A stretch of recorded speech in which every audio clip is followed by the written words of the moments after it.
السلام عليكم ورحمة الله وبركاته. الحمد لله، الصلاة والسلام على نبينا محمد وعلى آله وصحبه ومن تبعهم بإحسان إلى يوم الدين. أما بعد.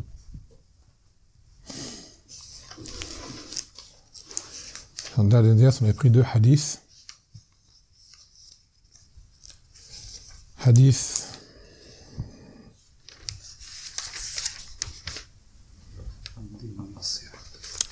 Din Nasiha et hadith de Abdullah ibn Omar, Umirtu nuqatil an-nas hatta yashhadu an la ilaha illallah. Al hadith. Il m'a été ordonné de combattre les gens jusqu'à ce qu'ils fassent l'attestation, les deux attestations, la salat et la zakat.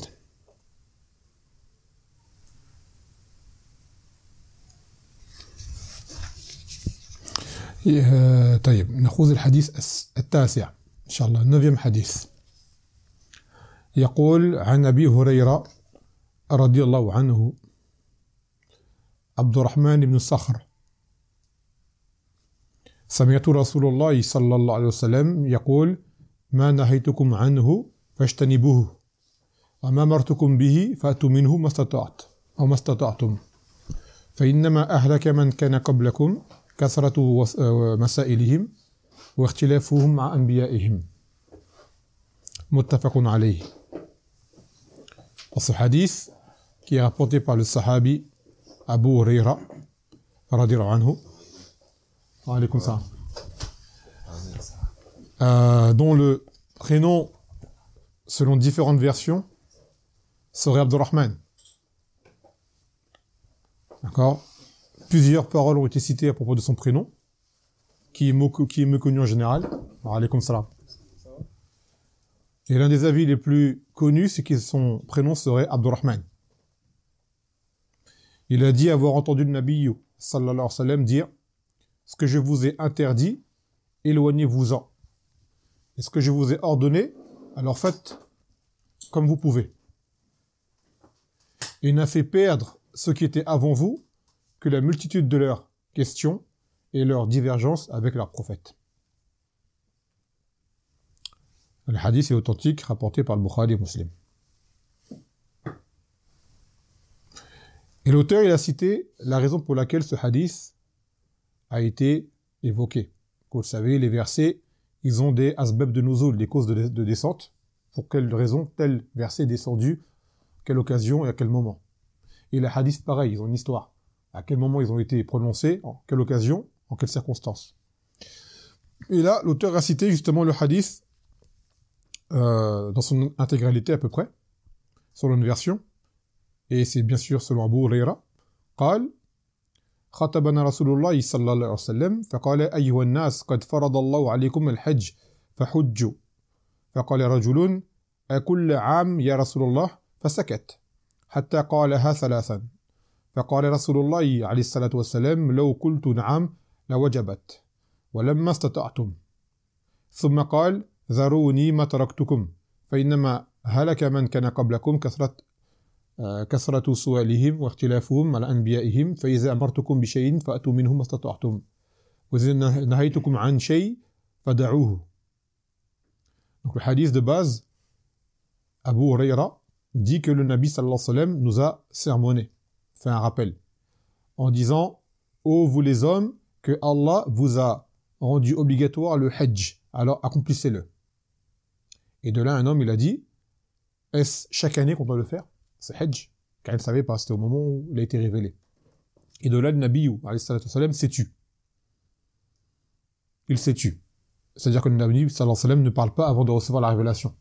Pour donner une chose, donner un jugement. Des fois, il est arrivé qu'il ait fait un ijtihad, qu'il ait parlé d'une chose selon un avis qu'il aurait lui. Et quand cet avis coïncidait avec la révélation, Allah Azza wa Jal descendait un verset pour confirmer sa décision. Et des fois, il a eu des avis qui n'étaient pas en conformité avec ce qui est révélé, et Allah Azza wa Jal fait descendre pour pouvoir corriger ce qu'il a dit. Mais quoi qu'il en soit, la parole finale, elle revient à la révélation. D'accord? Que ce soit révélé directement sur lui, ou que ce soit une chose qu'il ait devancé lui, qu'il ait eu raison, une chose sur laquelle il aurait vu un ijtihad qu'il n'aurait pas vu juste, et après la révélation vient pour corriger. Au final, ça revient de la révélation, quoi qu'il en soit. Donc il a dit aux gens de faire le Hajj, et cet homme a demandé est-ce qu'on doit le faire chaque année. Et de là il s'est tu, car il n'avait pas encore la réponse. Et l'homme a répété 3 fois, c'est chaque année qu'on doit faire le Hajj. Et il a dit, si j'avais dit oui, le Hajj vous aurait été rendu obligatoire chaque année. Et vous n'auriez pas pu l'accomplir. Vous voyez, le Hajj c'est quoi? Imaginez-vous, chaque année il faut le faire. Ça aurait été vraiment une chose pénible pour la Ummah. Le Hajj, le grand pèlerinage. Non. Donc vous n'aurez pas pu le faire chaque année, ça n'aurait pas été possible pour vous. Tout comme par exemple, au début, lorsqu'il Nabi sallallahu alayhi wa sallam est monté aux cieux, et qu'on lui a, Allah Azza wa Jalla lui a demandé de faire 50 salades par jour. Après, ça a été minimisé au fur et à mesure, jusqu'à arriver à 5. Car Moussa, il a dit, Inna ummatak la tatahammel hadha. Ta communauté ne supportera pas 50 salades. Remonte vers ton Seigneur, demande-lui qu'il minimise, qu'il allège, jusqu'à ce que ça soit 5 salawats par jour. Donc après, il a dit, Nabi sallam, faites ce que je vous ai laissé, c'est-à-dire comme ordre. Et n'ont péri ceux d'avant vous que la multitude de leurs questions et leurs divergences avec leurs prophètes. Si je vous ordonne une chose, alors faites comme vous le pouvez, et si je vous interdis une chose, alors délaissez-la. Donc vous voyez, le hadith là, il est entier, et nous au début, on a pris la partie finale. D'accord? Mais la cause du hadith, c'est au moment du Hajj, lorsqu'il a été rendu obligatoire pour la Ummah.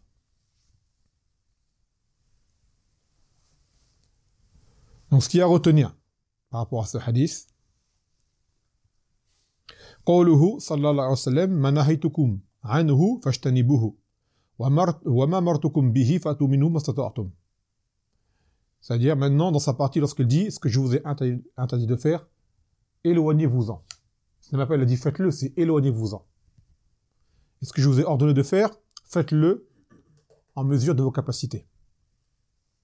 Il dit, l'auteur, fi taqyid imtithal al-amr bil-istita'a dun al-nahi. Il y a ici une condition par rapport à l'ordre qui doit être accompli dans la mesure du possible. Alors que dans l'interdiction, ça n'a pas été précisé ça.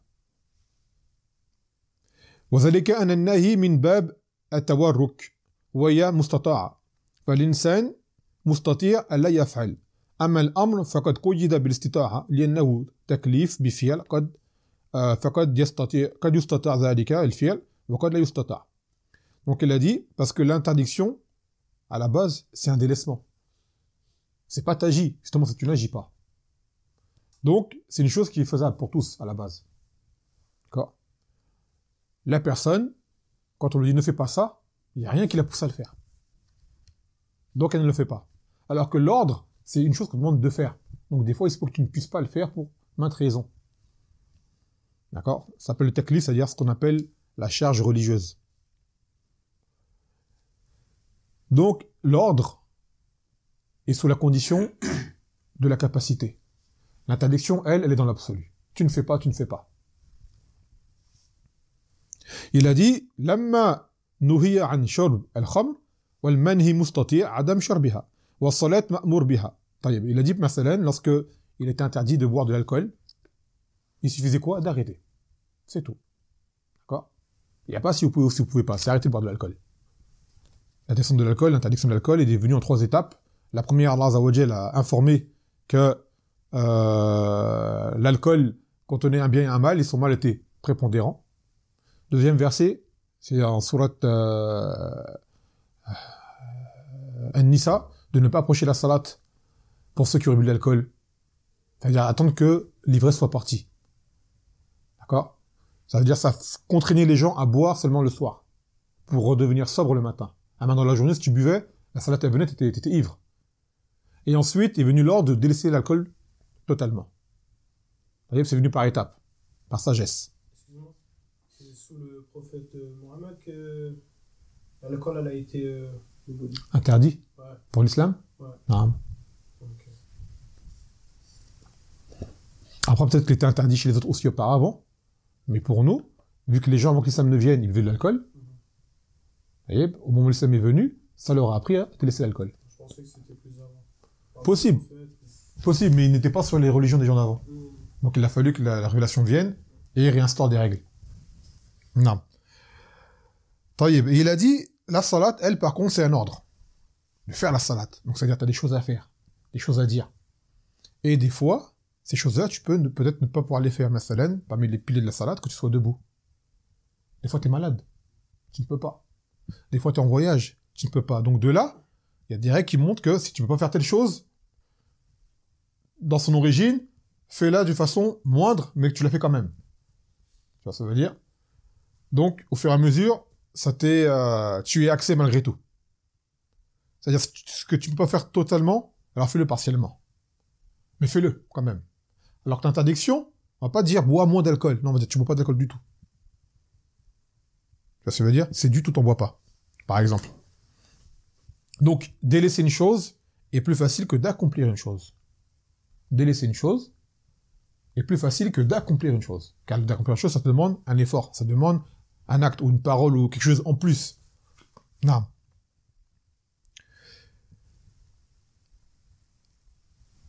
Il donne l'exemple. Une personne, on nous dit, ne rentre pas dans cette pièce. Par exemple, là, t'es assis, je ne rentre pas là. C'est facile de ne pas rentrer. Tu restes à ta place, c'est tout. Tu fais rien de plus. Maintenant, je te dis, porte ce meuble. Mathalan. Là, c'est un ordre. Je dis, porte ce meuble. Il est lourd. Faut que tu te lèves, faut que tu le soulèves, faut que t'aies mal. Donc, tu dis, je peux pas tout seul. Aide-le. Toi, t'étais assis tranquille. Là, je te fais faire quelque chose en plus. Donc, ça demande une capacité. Ça se trouve, il faudra 3 personnes. Le meuble, il est grand, la pièce, elle est étroite. Donc, l'ordre en lui-même n'est pas forcément tout le temps réalisable comme il a été donné. Alors que l'interdiction, elle est facile à faire. Maintenant, il y a une mas'ala que Ibn Qayyim a citée. Qu'est-ce qui est pire, en réalité? De enfreindre un interdit ou de délaisser un ordre? Un ordre ou d'enfreindre un interdit. La base qu'on a eue, nous, c'est dans l'histoire de Adam alayhi salam avec Iblis. Il y en a un, les deux, ils ont désobéi. T'en as un, il s'est repenti, vous le savez, et l'autre a persisté et a donné l'erreur que c'est Allah qui les gars. Il n'a pas voulu dire c'est moi qui me trompé. Il a dit c'est toi qui m'as induit en erreur. Regardez la différence. Allah Azza wa Jalla a ordonné à Iblis d'accomplir une chose, un ordre. Il n'a pas accepté. Allah Azza wa Jalla a interdit à Adam de prendre de l'arbre. Il a infré l'interdit. Car l'interdire vient à quoi? Ou shahwat. C'est-à-dire c'est une chose que tu as envie de faire. Alors que l'ordre, de délaisser un ordre, ça revient souvent à l'orgueil. Fais ça. Non, je le ferai pas. Donc ça prouve que la conséquence, ça peut être pire. L'ordre est plus dur à accomplir, mais son refus révèle on va dire des traces plus mauvaises encore. Tu vois? Combien de choses qui sont dans le haram, qu'on nous dit de pas le faire.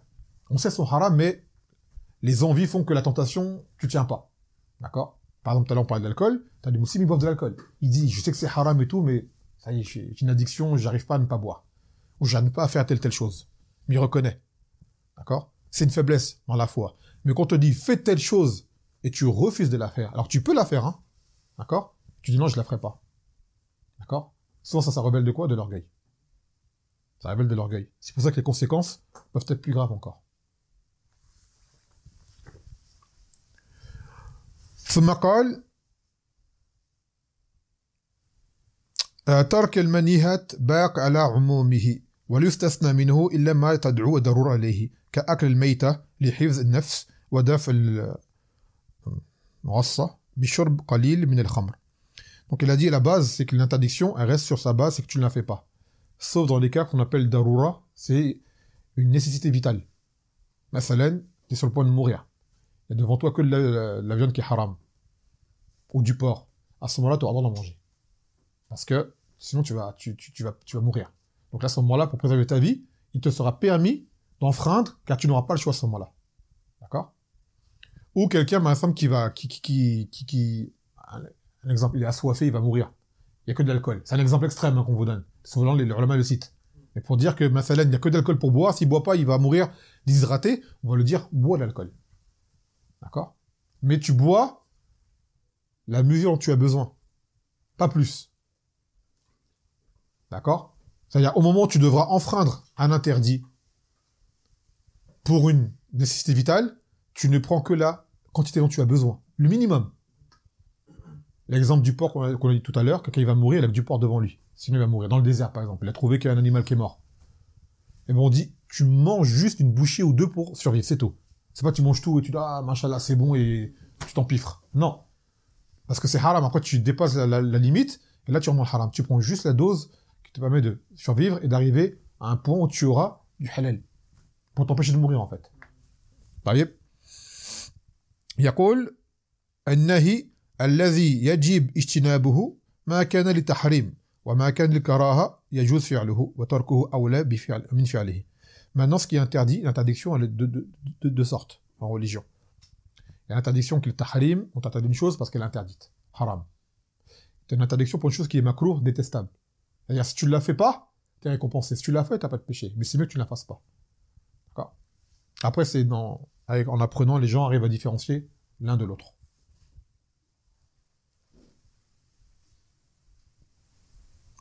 Donc, comme on l'a dit tout à l'heure, ce qui a été donné comme ordre, la personne l'a fait comme elle peut. Si elle peut le faire correctement, entièrement, de façon intégrale, elle le fait. La salade, t'es en bonne santé, t'es en forme, il y a tout, tu l'as fait normal. Tu l'as fait debout, tout là. Si jamais tu transgresses, par exemple, tu délaisses des piles de la salade, volontairement, ta salade, elle sera annulée. Ou des obligations de la salade, tu délaisses volontairement, délibérément, ta salade, elle sera annulée. Mais maintenant, tu as un problème, un handicap, une maladie, une excuse valable qui t'empêche de faire telle et telle chose, alors, à ce moment-là, tu peux ne pas la faire. Comme par exemple, on doit faire l'ozo avant la salade. Pour ton purification.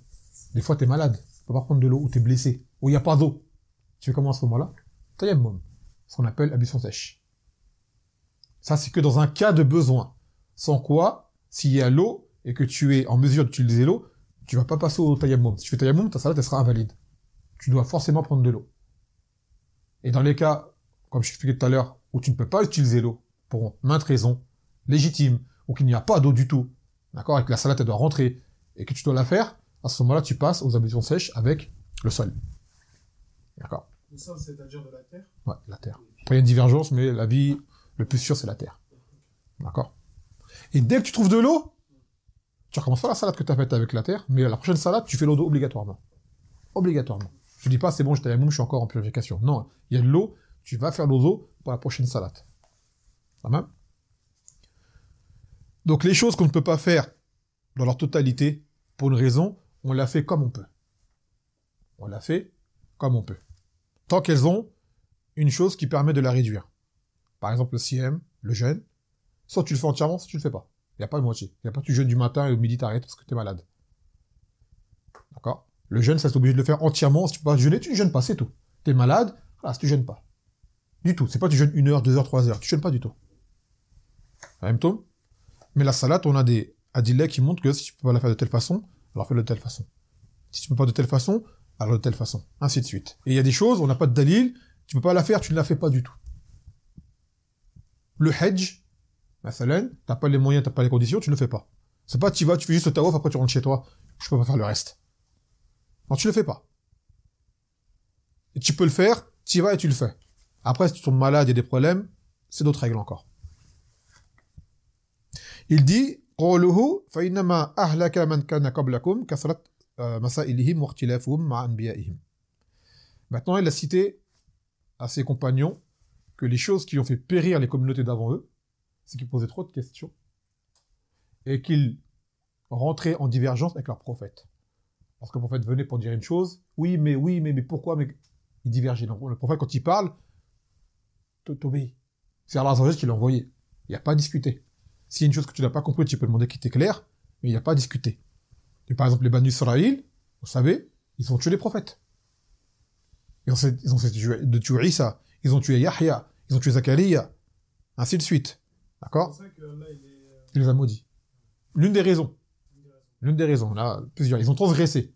D'accord? Et l'exemple des trop de questions, c'est par exemple parce que Moussa, alayhi salam, il a dit Inna Allah yamurukum an tasbahu bakara. Dans le Surat al-Baqarah, Allah dit que Moussa a dit à son peuple Allah vous a ordonné d'égorger une vache. Ils auraient dû s'arrêter là, prendre une vache et l'égorger. Après ils ont dit comment elle est cette vache? Après il a dû rajouter un descriptif. Après ils ont dit Wama launuha, quelle est sa couleur? Ainsi de suite. À chaque fois une question. Parce qu'au moment c'est devenu difficile. Tu vois? Alors qu'au début, lorsque Moussa a dit égorger une vache, c'est fini d'égorger une vache, t'as fait ce que t'avais à faire. S'il y avait des précisions, il les aurait donné lui-même. Telle vache, de tel endroit, de telle manière. Donc des fois, t'as des gens, en fait, eux, ils ont posé la question pourquoi? C'était pas pour savoir. C'était ta'annout, c'est juste pour, Ouais, des questions. voilà, poser des questions pour ne pas vouloir faire la chose. Et quand on parle bien des Juifs. Non, non, des Bani Israël. Et ça, ce sont ceux qui étaient à l'époque de Moussa. Parmi eux, il y en a qui étaient des croyants, qui ont vraiment suivi Moussa, et d'autres qui ont désobéi. D'accord? Et ceux d'aujourd'hui, ils ont désobéi parce qu'ils ne croient pas à Mohammed, sallallahu alayhi wa sallam. Mais Moussa a forcément annoncé les prophètes d'après lui. Donc ceux qui n'ont pas suivi les autres prophètes après Moussa ne sont pas des croyants. Ceux dans le Coran dont Allah il fait l'éloge des gens du livre sont les gens qui, à leur époque, ont suivi leur prophète. Qui ont cru en leur prophète. C'était des gens du livre, eux, Allah a fait leur éloge. Parce que t'as des gens qui prennent ces versets-là pour dire qu'aujourd'hui, les gens du livre sont des croyants. On dit non. Dans le Coran, il parle de ceux de leur époque qui étaient sincères, qui ont suivi leur prophète. Eux, c'est des croyants. Et bien, ceux qui ensuite ont su et qui n'ont pas cru au prophète d'après, eux, ils ont mécru. Pourtant, on leur avait dit que notre prophète. Toujours. C'est pour ça qu'en fait, en mécroyant au celui d'après, c'est comme si tu avais désobéi à celui qui était à ton époque. Tu vois ce que ça veut dire? Donc, en le désobéissant, tu ne crois pas. Même si tu dis, moi, c'est lui mon prophète, ton prophète t'a dit qu'un tel allait venir après, suis-le. T'as pas voulu le suivre. Pourquoi? C'est que tu as mécrit en celui-là. Taïeb.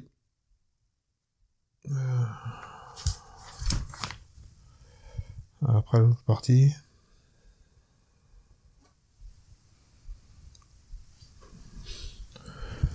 Donc, il faut savoir que lorsque, comme dans le hadith, lorsque le Nabi sallallahu alayhi wa sallam donne un ordre, qu'on a un hadith, il est authentique et il est clair, on ne cherche pas à polémiquer. Ou à trouver un makhraj, une issue de pouvoir contourner ou de pouvoir tricher ou quoi. D'accord? C'est ce qu'ils ont fait, les Bani Israël, pareil, dans un hadith. قال رسول الله صلى الله عليه وسلم إن الله ورسوله ينهانكم عن الميتة ولحم الخنزير والخمر والأصنام. Que Allah et son messager vous ont interdit la chair morte, de vendre les idoles, statuettes, tout ça, l'alcool et le porc. Et de là, il y en a qui ont dit Ya Rasulallah, ra'ita duhun al-mayta fa innaha yustada bihi ou yutla bihi as-sufun ou yudahan bihi al-julud. Il a dit vois-tu donc la graisse?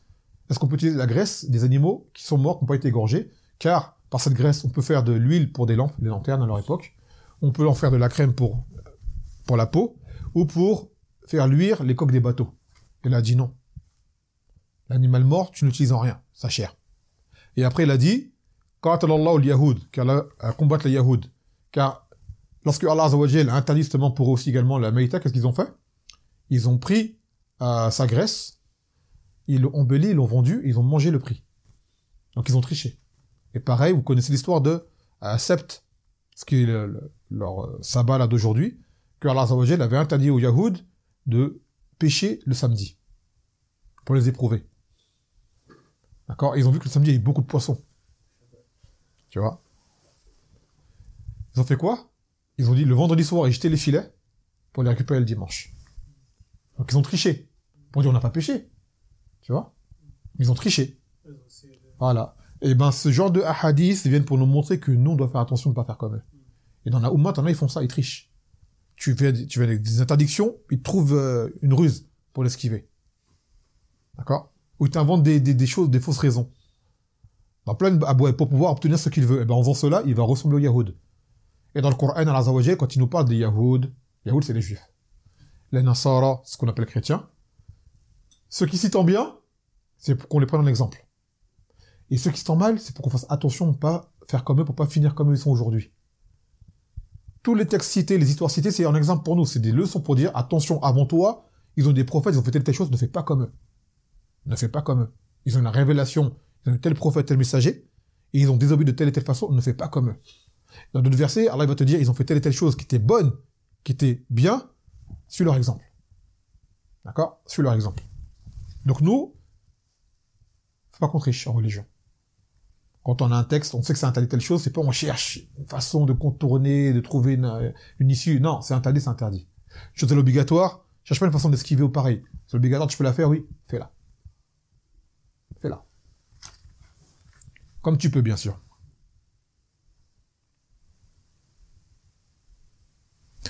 Donc il dit mimma yustafad min al-hadith. Donc maintenant, les points à retenir de ce hadith qu'il faut, qui sont à appliquer. Wujub tark kulli ma haramahu Allah wa rasuluhu. Qu'il est obligatoire de délaisser tout ce que Allah et son messager ont interdit. ثانيا وجوب الاتيان بكل ما أوجب الله ورسوله. L'obligatoire d'appliquer tout ce qu'ils ont ordonné. ثالثا التحذير من وقوع فيما وقع فيه أهل الكتاب مما كان سببا في هلاكهم. De prendre garde à ne tomber dans les erreurs commises par les gens du livre avant nous, qui ont causé leur perte, pour ne pas qu'on cause notre perte également à nous. رابعا أنه لا يجب على الإنسان أكثر مما يستطيع. Qu'il n'est pas obligatoire pour la personne que de faire ce qu'elle est en mesure de faire. Maintenant, ça veut dire quoi? Parce que t'as des gens qui disent, fais ça, je peux pas. Il peut. C'est lui qui se dit, il peut pas. Les choses que tu ne peux pas faire, dont tu as une excuse, légiférer. Pas de ta tête. D'accord? Pas de ta tête. C'est une excuse, et cette excuse, elle est basée sur une preuve religieuse. Sans quoi, tout le monde va dire, je peux pas faire ça, je peux pas faire ça, je peux pas faire ça, alors qu'il peut. D'accord?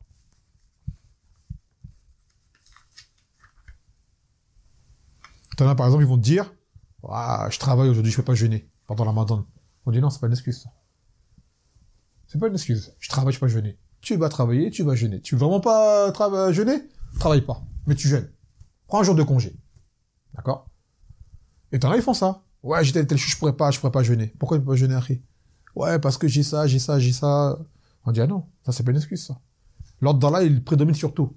Ces autres choses que tu fais, c'est ton choix, c'est la dunya. Donc ces choses-là, ne les fais pas. Et ce qu'Allah t'a ordonné de faire, fais-le. Mais des fois, t'as une excuse. T'es malade, pour de vrai. T'es en voyage, quand t'es en voyage, tu peux ne pas jeûner. La femme, elle est enceinte, elle peut ne pas jeûner. La femme qui allait, elle peut ne pas jeûner. Le vieillard qui est trop fatigué, qui est trop vieux, il peut ne pas jeûner. Ça sont des excuses légitimes.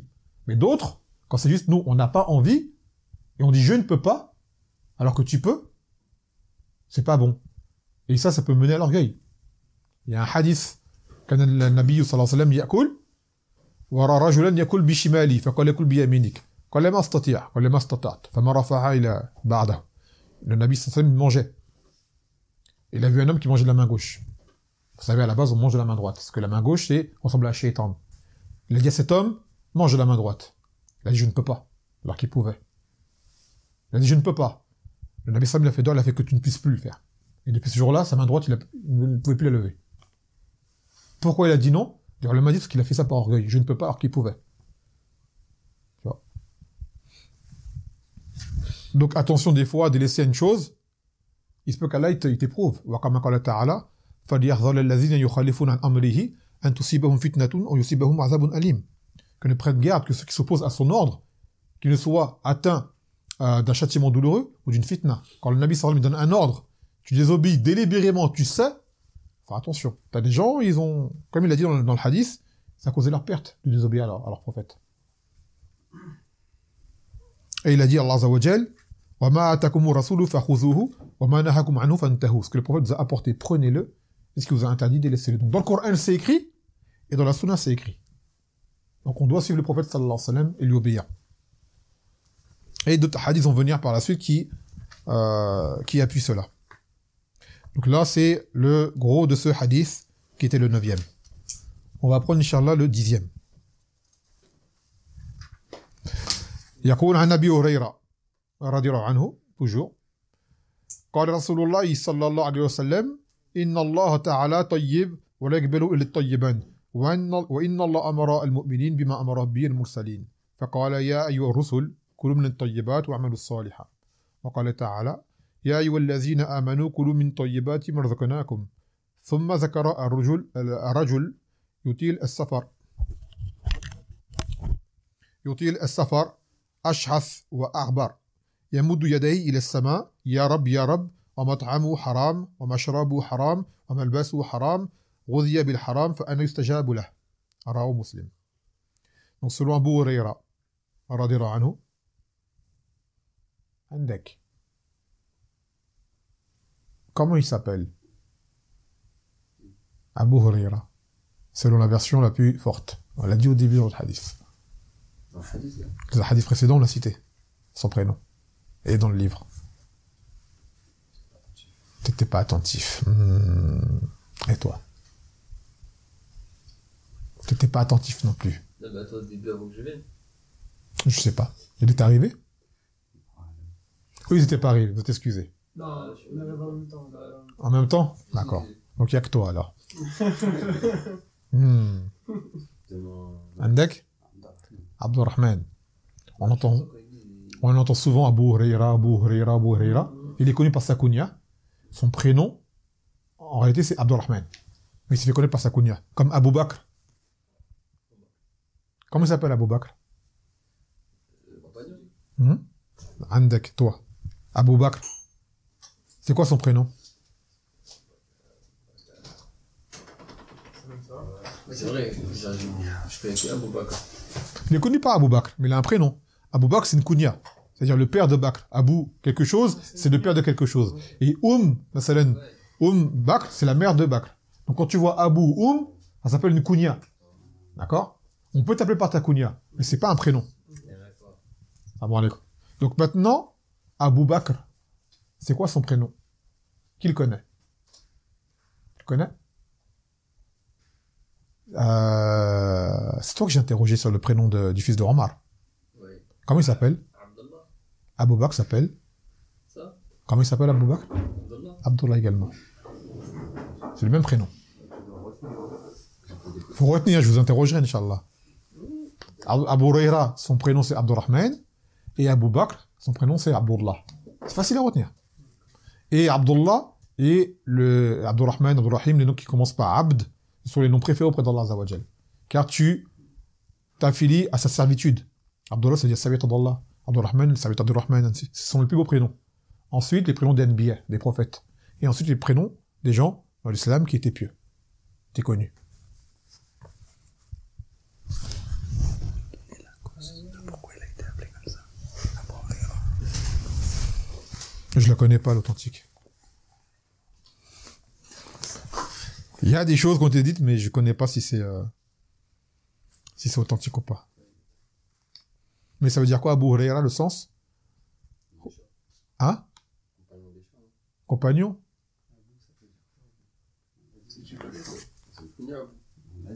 Fils des chats.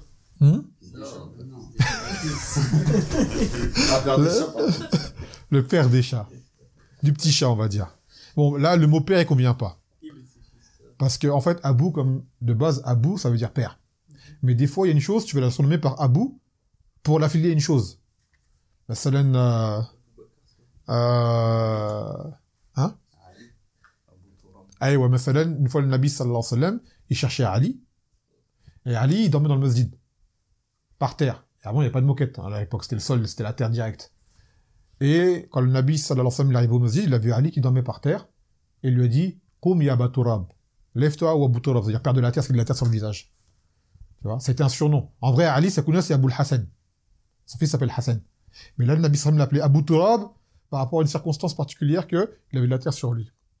Mais ça donne un un moment, je vais te voir, tu bois tout le temps du coca. Je vais dire Abu Coca. Tu vois, je vais t'appeler Abu Coca. Ou Sahib Coca, celui qui boit tout le temps du coca. Alors là, c'est plus père d'eux. Là, c'est celui qui boit, celui qui est tout le temps avec, ou ainsi de suite. Ça va être, voilà. Mais sinon, Abu, un tel, ça veut dire père de un tel. D'accord? Un père de un tel.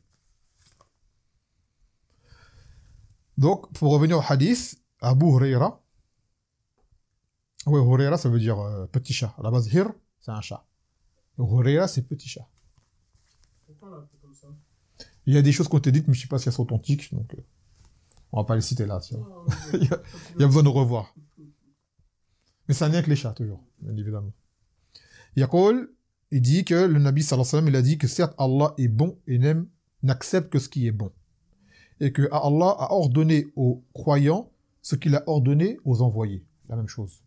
Après, il a cité le verset dans le sens où il a dit « Ô vous les messagers, mangez des bonnes choses et faites des bonnes œuvres. » Et ensuite, il cite un autre verset dans le sens où il a dit « Ô vous qui avez cru, mangez des bonnes choses que nous vous avons octroyées. » Les bonnes choses, c'est ce qui est halal, en fait.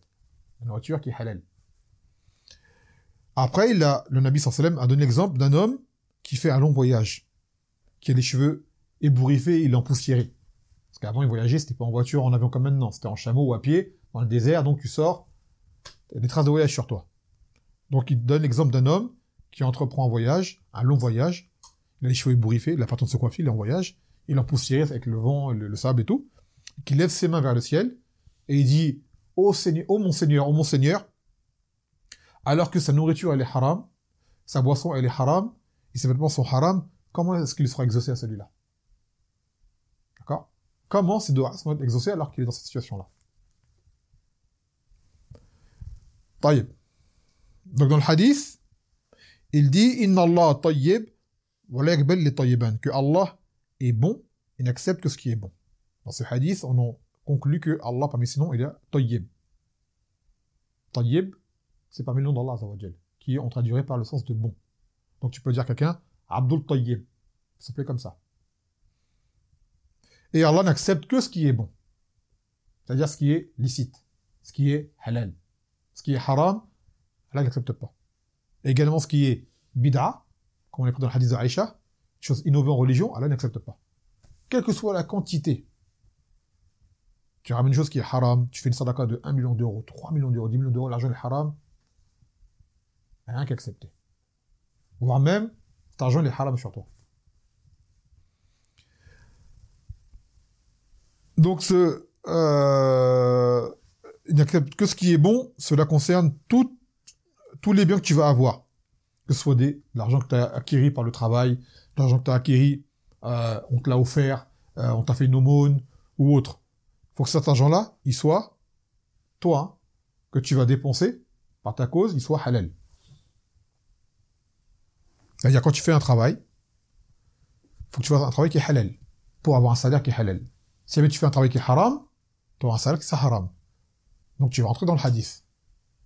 Et maintenant, attention, différencier entre un travail qui est haram et un travail qui est halal, mais qui est appliqué dans des circonstances qui sont haram. C'est pas pareil. Par exemple, quelqu'un, il vend de l'alcool.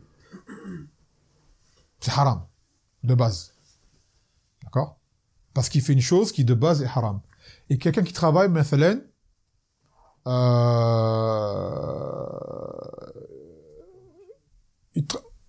non, parce qu'il va vendre des choses haram, donc ça va être haram de base aussi également. Ou il va être dans l'entraide au haram. Et quelqu'un, مثلا, c'est un menuisier. Un menuisier. Il y a encore des menuisiers aujourd'hui? Ouais. Ou c'est un garagiste. Voilà, garagiste. Tu vois, un garagiste. Il a un garage et il travaille avec une femme toute la journée. C'est pas sa sœur, c'est pas sa mère, c'est une femme étrangère. Et habillée en plus, pas habillée. D'accord? On va dire, ton travail, il est halal. T'es garagiste, c'est halal. Mais la façon dont tu travailles avec elle, là, c'est pas bon. Tu prends des péchés à cause d'elle, travail. Lui, son salaire, son avis authentique, il sera halal. Mais il aura le péché de travailler avec Christelle. D'accord? Et l'autre, il dit, moi, je travaille pas avec Christelle, moi. Je suis tout seul. Je suis les salades à l'heure. Tu vends de l'alcool, toi. Toi, de base, ton travail, il est haram. De base. Donc, que tu es Christelle ou Sandrine ou Fatima avec toi, ça change rien à ta situation.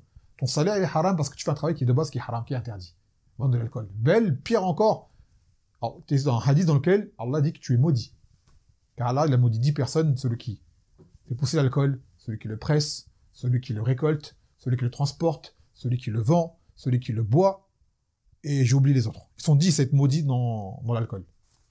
Donc on dit, toi, tu le vends, l'alcool. C'est pour ça, l'exemple, tu as dit supermarché, là. La caissière au supermarché. Elle passe des produits. Elle peut choisir les produits qu'elle passe? Elle ne peut pas choisir. Donc dedans, il y a des choses haram qui vont passer. Donc, elle va rentrer dans le hadith. C'est-à-dire, c'est mélangé avec du halal et du haram. Donc à ce moment-là, qu'est-ce que tu fais? Tu délaisses. On va mettre le hukm du haram. Tu délaisses. D'accord? Tu délaisses. Al-Muhim. On va parler à la fin, Inch'Allah. Les questions relatives au ders, Inch'Allah, à la fin. Quand même, barakallahu fik. Donc, un salaire qui est haram, Allah n'accepte pas. Et ce que tu vas dépenser avec, même si tu vas acheter du halal, mais l'argent est haram, eh ben, ça sera pas accepté. Par exemple, tu as de l'argent est haram, tu vas acheter de la viande halal. On va dire, ça ne sert à rien. Tu vas quand même manger du haram. Pourquoi est-ce que ton argent de base, il est haram? Et tu as une famille que tu vas nourrir, tu vas le nourrir avec du haram. Donc tu vas prendre le péché par rapport à ça. Il faut que ta base soit bonne. La base de ton salaire, il faut qu'elle soit bonne. Halal. Après, tu achètes du halal. Quelqu'un pareil, il a de l'argent haram, il fait une sadaqa. Ta sadaqa, elle n'est pas acceptée auprès d'Allah. Celui qui prend l'aumône, lui, l'argent, il le prend. D'accord? Il sait pas. On donne l'argent, il prend l'argent. Mais l'autre qui a fait l'aumône, son aumône, elle n'est pas acceptée. Pourquoi? Parce que ton argent, il n'est pas bon. ou tu l'as volé, ou tu as escroqué, ou tu as fait du mal pour l'avoir, bah cet argent-là, auprès d'Allah, tu n'as pas de récompense. Donc Allah est bon, il n'accepte que ce qui est bon. Ou pareil, tu nourris quelqu'un de la nourriture qui est haram. Tu dis, j'ai nourri un pauvre aujourd'hui, comme tu as donné du porc. C'est pas accepté. Tu vois. Ou tu as donné de la viande qui n'était pas égorgée dans Allah Azza wa Jal. Ou tu es venu voir un mendiant dans la rue, il avait soif, je lui ai donné une bière. On dit non, tu lui donnes de l'eau, du lait, du jus. Tu vois. Il m'a dit, il voulait une bière. J'ai dit, non. Ou pareil, même le kafir, tu ne lui donnes pas ce qui est haram pour toi.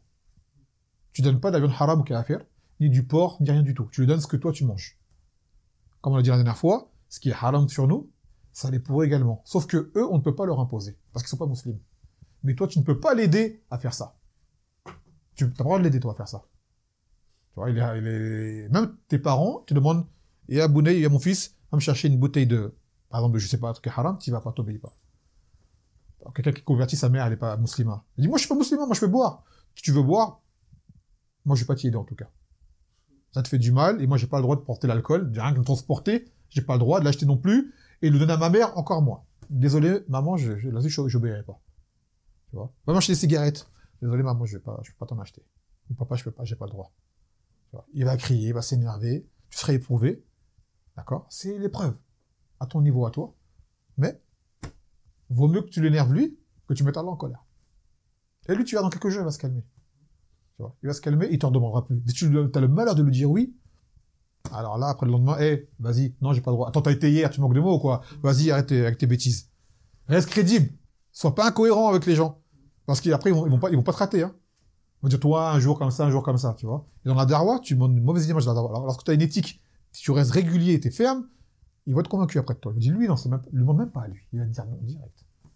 Et l'autre qui est comme ça, là, il va dire, essaie avec lui, peut-être il va te dire, oui, lui, un jour, il est comme ça, un jour, il est comme ça. Il va lui demander. Donc, toi, reste sur la même lignée. Je sais que c'est dur, des fois, les situations avec les parents et les proches, mais c'est notre djihad à nous, dans la darwa. C'est vrai que les prophètes, ils ont affronté plus que ça, ils ont affronté des communautés entières. Ils se sont fait insulter, frapper. Toi, même ton père, il te frappe. Il t'a frappé combien de fois tu étais petit? Combien de fois t'as frappé ton père? Plein de fois. Oui, de plus, voilà, t'es grand, ça va passer, il va te frapper, il va crier. T'enchaînes, et je pense que beaucoup d'entre vous sont déjà battus dans la rue, ils ont pris des coups. Tout le monde a déjà pris une fois un coup dans sa vie, c'est presque obligé, tu vois. Tu connais les coups, tu prends ton coup, tu prends ta claque, et après tu patientes, et voilà. Et surtout, tu ne cries pas sur lui. C'est ton père. Ça, c'est dur. Puis, tu sors de la maison. Avant de dire une bêtise et faire une dinguerie, sors de la maison. Ta mère, pareil. Si ta mère t'a frappé au coin, justement, tu cries sur elle, ou tu rends, ou tu sors. À la rigueur. Fais attention à ça. Donc, après, il a dit que Allah Azza wa Jal a ordonné aux croyants ce qu'il a ordonné aux messagers. Donc, on est tous ce qu'on appelle mukallafin. Tous sur les charges religieuses, ce qui nous a été ordonné, on doit le faire. Que ce soit un prophète, ou un croyant, éboueur, ou autre. Le halal et le haram, il est pareil pour nous tous. D'accord? Et ensuite, l'exemple qu'il a donné de cet homme qui est en voyage. Pourquoi il a donné cet exemple-là? Pour dire que le voyage, être dans la fatigue du voyage, de lever les mains dans les doigts, et d'invoquer Allah Azza wa Jal par sa seigneurie, oh mon Seigneur, sont des causes pour qu'Allah t'exauce. Sont des causes de réponse au doigt. Et bien lui, malgré qu'il ait réuni ces causes, comme il a de la nourriture qui est haram et tout, et ben ça peut être exaucé. Pour dire que ça, en fait, ça t'empêche que tes doigts soient exaucés. Les gens qui mangent du haram, leurs doigts ne sont pas exaucés. Les gens qui boivent du haram, leurs doigts ne sont pas exaucés. Les gens qui se revêtent de vêtements haram ou qui l'ont acheté avec de l'argent haram, c'est pas exaucé. Parce que la plupart des gens, ils disent, ouais, je fais des doigts, ça marche pas, ou je sais pas, on me répond pas. On dit, comment tu vis? Qu'est-ce que tu manges? Qu'est-ce que tu bois? Remets-toi en question dans ta vie et tu auras des réponses. D'accord? Et on disait tout à l'heure que le travail peut être haram de base, ou peut avoir des circonstances du travail qui font que le salaire il est halal, mais le travail de base, comme tu l'appliques, tu peux pas le faire comme ça. Tu peux pas le faire comme ça, parce qu'il y a des choses qui vont te nuire. Elles vont te nuire. Et sachez une chose, c'est une règle. Tu ne délaisses pas une chose pour Allah Azza wa Jal sans qu'il la rende par meilleure. Crois pas que t'es perdant. L'autre jour, il y a un frère qui me racontait, il m'a dit, c'est un frère d'un travail. Et dans ce travail, il s'arrête pour aller au masjid. À la base, il n'a pas le droit. Il s'est dit, vas-y, je m'arrête, je vais jouer au masjid. Il a dit aux gens, en fait, ce sont des gens qui forment. Il les forme. Il a dit, qui vient au masjid avec nous? Il y en a un qui a répondu, ils sont partis au masjid. C'est ça là, ils sont revenus. Ben, t'en as un qui est parti le balancer à ses supérieurs. Il s'est fait virer. Le frère m'a dit, j'avais la rage. Tu vois? Je lui ai dit, t'as été viré, file-là. Tu as été viré pour Allah parce que t'as fait une obéissance. T'es pas perdant, t'es gagnant. Et l'autre qui t'a balancé, lui, t'inquiète pas, Allah va s'occuper de lui. Tu vois? Il dit au frère, t'es pas perdant, parce que les gens disent, ouais, je me suis fait virer. Et alors? La sœur a dit, ouais, ils m'ont viré. Et alors, Yorti, tu fais salat, ouais, ils m'ont viré pour la salat. T'es gagnant. C'est une épreuve pour toi. Et qu'Allah va te rendre par meilleur. Meilleur, ça veut dire quoi, meilleur? Ça veut dire que tu as forcément un travail avec un meilleur salaire. Non. C'est qu'après, Allah va te faciliter dans ta vie pour que dans ta religion, tu fasses plus de hasanat. Peut-être tu auras un travail avec un salaire moins élevé, mais tu pourras faire des choses meilleures. Tu auras moins de haram. Allah va te rendre par meilleur. Tu avais un patron qui était un khabith, un mauvais, il va te donner un travail, tu auras un patron qui sera meilleur. Et ainsi de suite. Faut bien comprendre, ça veut dire quoi meilleur? Les gens, meilleur pour eux, c'est une plus grosse paye, tu vois. On dit non, c'est pas ça que ça veut dire. Une chose qui sera meilleure pour quoi? Religieusement. C'est ça que ça veut dire. Et des fois, ça peut être ça aussi. T'en as, à qui c'est arrivé, ils ont été éprouvés dans leur travail, ils ont été renvoyés ou ils ont démissionné, ils disent, ce travail, il est haram, j'arrête de le faire. Et ben, ils ont trouvé quelque chose de meilleur par la suite. Sache une chose, al-amr lillah, tout appartient à Allah, azza wa jal. Tu vois. Si demain, Allah, il veut, ton patron, là, qui t'a employé, qui veut te virer, demain, c'est toi le patron sur lui. Si Allah, il veut. C'est facile pour Allah. Demain, l'entreprise, elle t'appartient à toi. Allah, il peut faire ce qu'il veut. Maintenant, il t'a pas promis la dunya. Mais il t'a promis quoi? Le pardon, la grâce, et à la fin, Inch'Allah, le Jannah. C'est ça qu'il faut que tu vois. Quitte à avoir un salaire moins grand, c'est pas grave. Tu seras pas perdu. Donc, faut pas qu'on ait peur, des fois, d'affronter. Une chose qui est haram, on la délaisse. Persister, il n'y aura pas de baraka dans l'argent qu'on aura, et il y en aura que des problèmes par la suite. Déjà, ils sont dans les problèmes, ils savent, et ils continuent, persistent. Ils disent, j'ai que des problèmes, normal. Tu es dans le haram du matin au soir. Même si tu as une grosse paye, ton argent, il n'y a pas de baraka dedans. Tu as une belle voiture, tu as ton pavillon, tu as ce que tu veux, mais en réalité, ton argent, après d'Allah, quand tu fais une sadaqa, il n'est pas accepté. Quand tu manges, c'est pas accepté. Ça te sert à quoi, en fait? Ça te sert à rien. Du confort qui va te nuire à Yom al-Qiyamah. Donc, vaut mieux un peu halal que beaucoup de haram. Comme Allah Ta'ala, Qul yastawil khabith wal tayyib, walau a'jabaka kasatul khabith. Dit que le bon et le mauvais ne sont pas égaux, même si la grande quantité de mauvais t'attire. C'est attirant. Mais ça ne vaut pas le bien, même s'il est en petite quantité. Ça ne vaut pas pour Allah Azza wa Jal. Et il ne faut jamais oublier que l'essentiel, c'est ce qui se passera après la mort. Pas maintenant. C'est après la mort. Les choses qu'on va faire maintenant, on va tellement la regretter. Un truc qu'on n'a pas patienté, un petit plaisir, qui était haram, on l'a fait quand même, il va nous coûter cher. On a dit, pourquoi j'ai fait ça? Ça m'apportait rien du tout, et maintenant je paye le prix.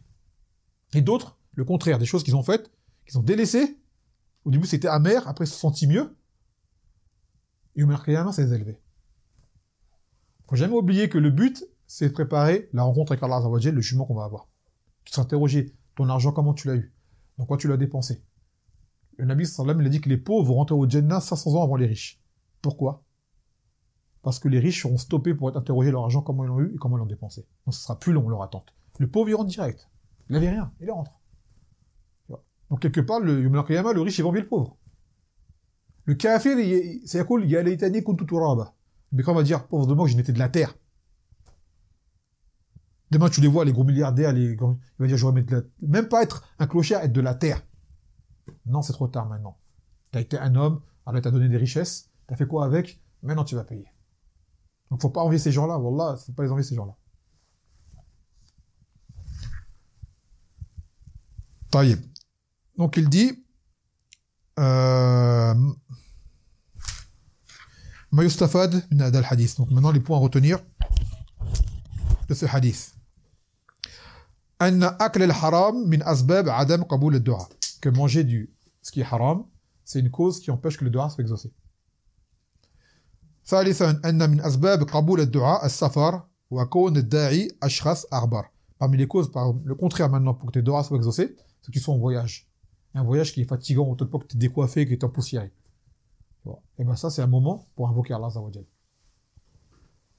سابعا أن من أسباب قبوله أيضا رفع يدين بالدعاء. Parmi les causes qui permettent que les doigts soient exaucés, de lever les mains.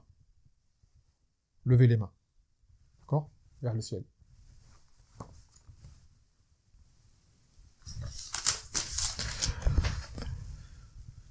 Thaminan. Oh, attends, j'en ai oublié. On va revenir au début. J'en ai oublié 3. Thaminan, anna min asbabihi aidan at-tawassul bil asma. Parmi les causes du dua, le fait d'invoquer Allah par ses noms. Tu invoques Allah par ses noms et tu emploies le nom qui correspond à la demande. Par exemple, quand tu veux qu'Allah te pardonne, tu vas dire Ya Ghafour Ya Rahim. Ya Ghafour, c'est celui qui pardonne. Rahim, c'est miséricordieux. Tu vas prendre le nom qui correspond à la demande. Si jamais tu veux que, par exemple, Allah fasse une chose contre les ennemis de l'islam, il y a Qawi, Aziz, le fort, le puissant. Parce que là, ça va demander une chose qui est radicale